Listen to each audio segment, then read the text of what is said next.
Here's something most busy execs don't realize. You can actually lose belly fat by eating more, not less. I use this exact strategy to finally get rid of my stubborn belly fat, even with a crazy work schedule. So I'm going to show you how this surprising method works and why it's the opposite of what you've always heard. Let's keep it real. Most guys will never get the lean, sharp physique they want. Why? Because they're terrified of carbs. Like carbs are some evil villain lurking in the cupboard.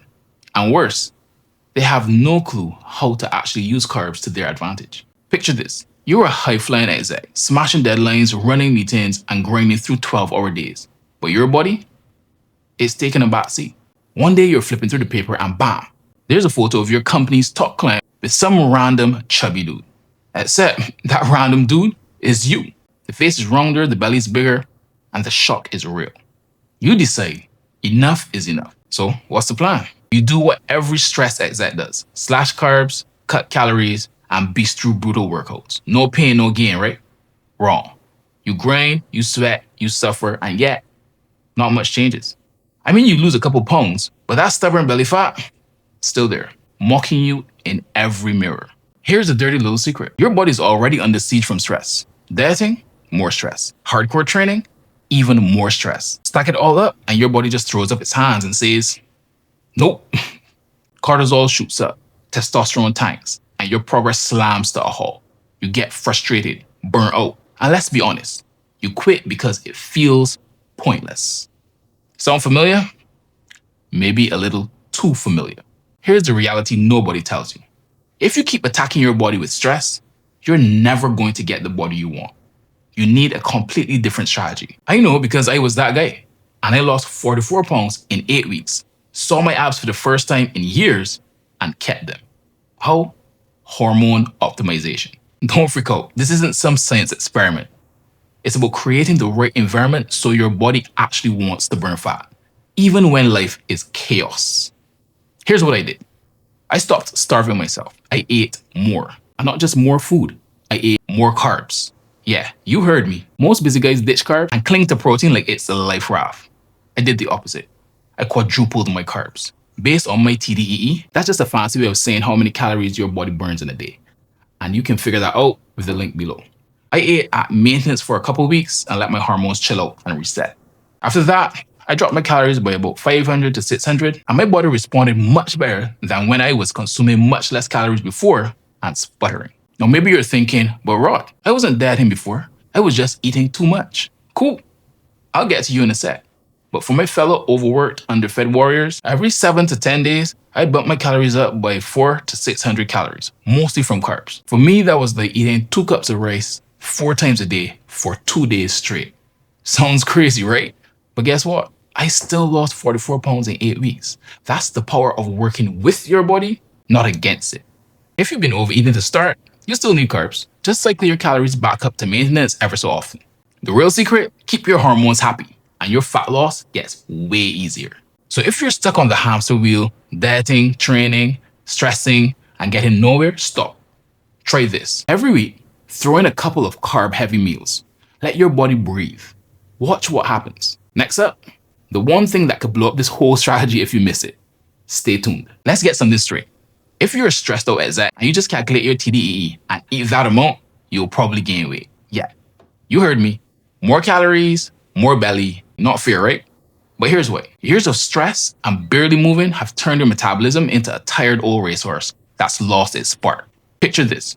You own a racehorse, but it's limping, exhausted, and the last few races have wiped it out. You wouldn't just shove food at it and expect it to win the next race, would you?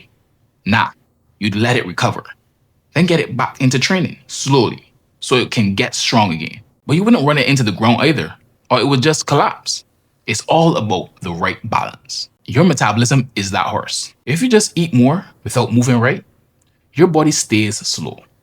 Your hormones stay out of whack. And surprise, the scale goes up, not down. Add the wrong kind of workouts, like HIIT when you're already stressed, and you're pouring gasoline on a fire. More stress equals more cortisol equals more belly fat. Not what we want, right? So what's the move? Forget the crazy boot camps and ditch the treadmill sprints. We're going old school. Strength training and walking. Yes, walking. Not powerlifting, not burpees until you puke. just lifting some weights a few times a week and walking every day. Why?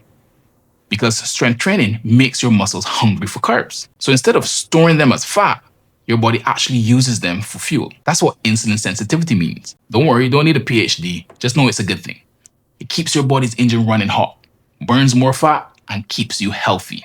And walking, that's just replacing all the movement your body was designed to do before the desk job took over. You can stroll, you can power walk, you can hike up a hill, just move. Any movement is better than none. Pick your pace. The bottom line, this combo, lifting and walking, is a secret sauce for firing up your metabolism, getting your hormones working for you, and actually seeing results. Skip it, and you'll just end up frustrated, heavier, and probably blaming carbs again. Now, there's one more piece that can make or break this whole system, and most people mess it up, even if they nail the first two. Stay tuned, because this next bit is a game changer.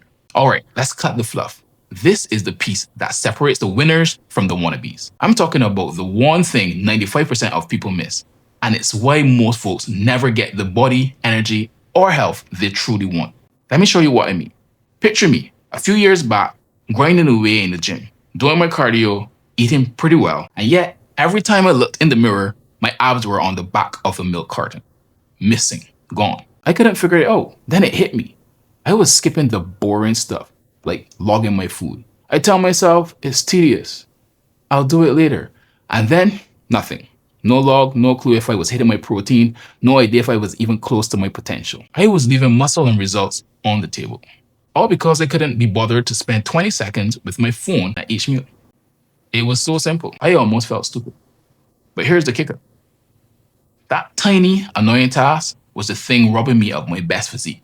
The second I made that non-negotiable, boom, progress, abs, confidence, game changed. Now for you execs out there, the stakes are even higher. This isn't just about abs or logging your food. It's about your health, your energy, your life. You've been tricked into putting your company, your meetings, your endless to-do list ahead of your well-being. You say health is wealth, but your actions, they're bankrupt. Every time you put work first and health second, that's your results bleeding away. So here's the truth. Mindset isn't just a buzzword. It's the ingredient. You can talk all day about how much you value your health, but if your calendar and your choices don't line up, your belly will tell the story. It's always the last to go, and it's the ultimate lie detector.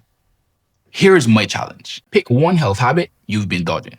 Maybe it's logging your food, maybe it's walking, maybe it's actually sleeping more than 5 hours. Make it non-negotiable this week. Watch how fast things start to shift. Because at the end of the day, the difference between winners and everyone else, winners do the little things, even when they're boring, even when nobody's watching. Your results are built in the details. The big takeaway, eating more carbs doesn't make you fat. Staying in the calorie deficit for too long does. Strategic refeeds allow you to keep testosterone up, keep cortisol down, keep metabolism high, and keep fat loss moving, especially around the belly. This is why high-level male execs finally see progress when they stop starving themselves and start using a more intelligent, hormonally aligned approach.